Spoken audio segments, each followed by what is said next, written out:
My name's Roland French and I'm the writer and director of Fast and Furious Live. Okay, this was an idea storyboarded several years ago by yourself while sipping a coffee. How do you feel now that you're in the final stages before going on tour in exactly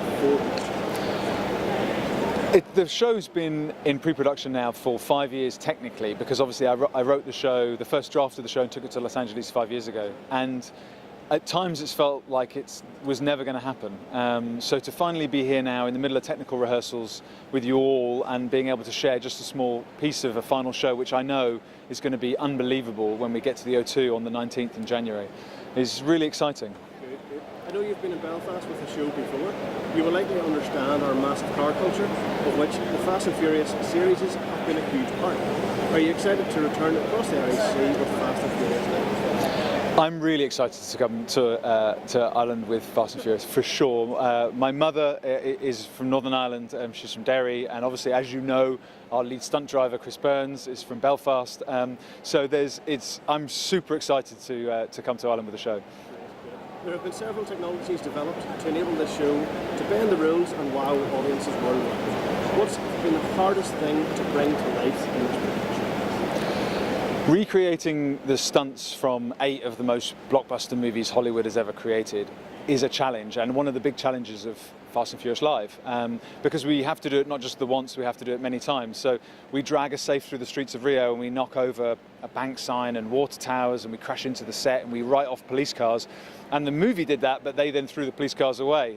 But we have to put everything back together again. And that has been a huge challenge for us. But it also means that's the really exciting thing about Fast and Furious Live, I think. Having previously worked on Top Gear and Top Gear Live for many years, how has Fast and Furious Live pushed you as a director, and has it at any time pushed you out of your comfort zone?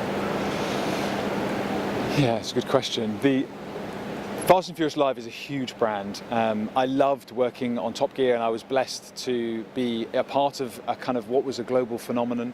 I very much learned at the feet of masters when it comes to Clarkson, Hammond, May and Andy Willman in terms of understanding car entertainment.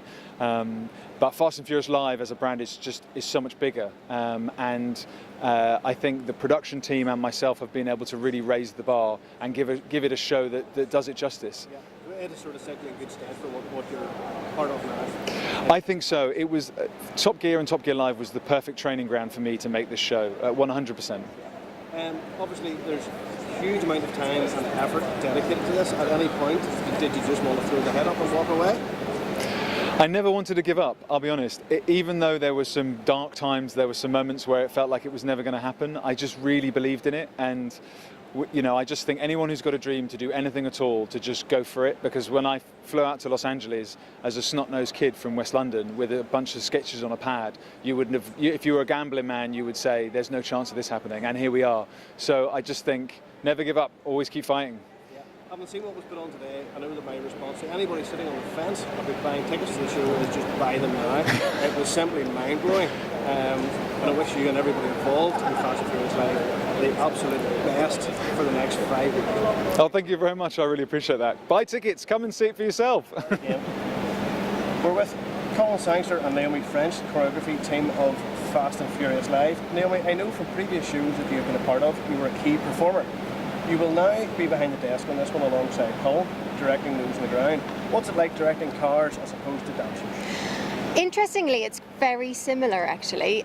Although the cars obviously don't take a half a second to do a turn, they take 3.5 seconds to do what we like to call a donut. The movement's quite similar, so actually it's not as far away as you might think. Yep. Colin, then, you've been involved with ballet, dancing diggers, and for the last decade, cars, performing poetic stunts. What challenges has this production thrown at you that you haven't previously experienced? Challenges, there have been so many challenges with this production, all very good and very exciting. Some of the challenges we've got are some of the cars that we're using are large. We've got obviously obstacles as well that we've got to get them round. So at the moment we've got 3 police chargers and 2 safe chargers pulling a safe, as well as going round huge obstacles. So in this small space, that was a big challenge. You have obviously overcome it. And you're both in charge of tons of metal directed to glide around arenas throughout the world. This must make for an interesting job.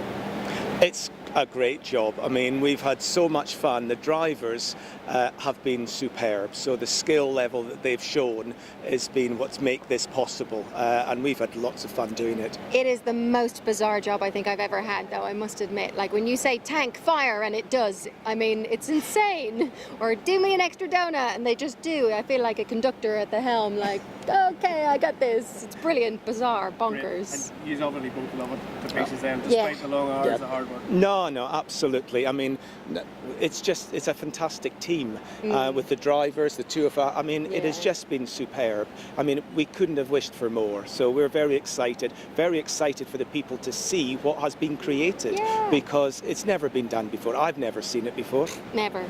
So with Chris Knox, as the outright winner of 2 British mini racing series, did you ever think you would end up as a full-time something? Not at all. I mean, I've been racing for a long time now, and this was like the end of my sort of driving career, and this came along at the perfect time. So it's a kind of whirlwind of emotions to when I got the job. So I'm really pleased. Great. I know you're no stranger to seeing the world from behind the wheel with the race suit and helmet on. Does this feel any different to competing in motorsport across the globe? Yeah, I was fortunate enough to spend a bit of time in America racing, but this is going to take me far beyond that, all over Europe, all over Asia, etc., and across to Australia. So that's going to be phenomenal. Further travel than you have. I guess we could say you're bringing the show home when it comes to Glasgow in a few months. How do you feel about performing in front of friends, family, and fellow students? That's the weekend I'm looking forward to most. I have so many friends and family coming along to that event, so it's going to be a very special weekend for me.